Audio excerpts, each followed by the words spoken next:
What's up, YouTube? It's your man, that dude, bringing you guys another video. I want to talk about a show that I don't feel like is getting a lot of attention. I don't think a lot of people are talking about it, and that is Plunderer. Now, if you haven't watched Plunderer yet and you intend to, there are some spoilers ahead. So, this is your last warning to get off now.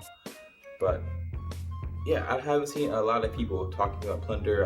Haven't seen a lot of Anna-tubers, making content about it. I haven't seen a lot of posts about it on social media. And in my opinion, it is a sneakily good show. Like the first, I think there's only 16 episodes out right now. And the first 6 or 7 or so of those episodes, it seemed to me just your average seasonal action/adventure anime. And I thought it was, decent. I was watching it every week and it was okay. And then I fell off for a couple weeks and I finally caught up. And from there, the story to me just got better and better. The characters themselves, I don't think are great in my opinion. Like they're okay characters, but just the lore of the universe and the story, I think, has improved greatly from episodes maybe like 8 to episodes 16. I think it's the most recent one during the recording of this video.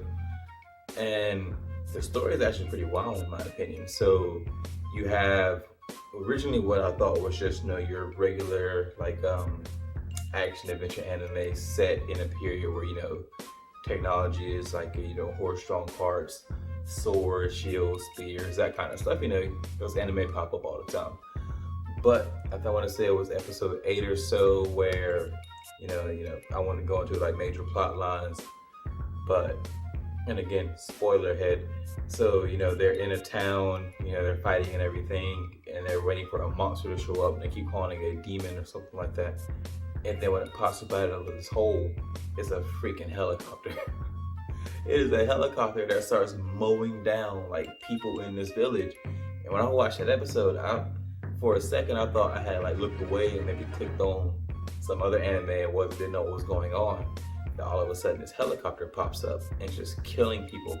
And a lady pops up and she has machine guns and she's just shooting people left and right. And I'm just sitting there like, yo, what the hell? Because before this, there were swords, shields, spears, and magic, but there weren't no guns. There weren't tanks or helicopters. There was none of this kind of stuff. I think there was an airplane at one point that came out. And I was just like, what the hell? And then those things go away. And for a few episodes, they don't really explain where those things come from. And then it slowly becomes apparent that the universe that this show is set in is more like a post-apocalyptic, but distant future post-apocalyptic, where humanity is on the rebuild and technology has been reset and everything's starting back from zero. And so I think with the most recent episodes,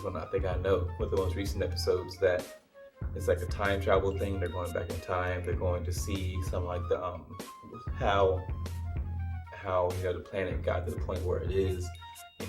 What happened to cause the apocalypse, why humanity had to start back at zero, and we're getting to see some of that stuff. And I think some of the characters are becoming a little more interesting to me, and just the backstory, the lore of this anime, I think is really cool.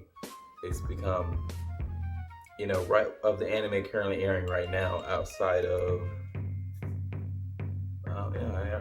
nothing really. I think this might be my favorite anime that is currently airing, with My Hero Academia ending a few weeks ago. So right now, this might be the best one that's currently airing to me. There's a lot that I haven't seen yet, a lot of anime that are currently airing that I want to eventually get on to and start watching. So, that opinion might not hold up, a month from now. But as for right now, Plunderer is a sneakily good show that I feel like should be getting talked about a lot more. I think a lot more people should be watching it. So if you're not watching it, check it out. I think the story is pretty trippy if you can get past the first 6 episodes. And those episodes aren't bad. They're just decent. They're pretty average. So, you can watch them. They're not a hard watch. And then you get to where the story's at right now. And it's pretty darn good. So that's pretty much all I have for this one. I just wanted to talk about a show that I feel like wasn't getting a lot of press, not a lot of people talking about it. I feel like there should be more eyeballs on it. So that's all I got for you guys. Catch you next time. All the people saying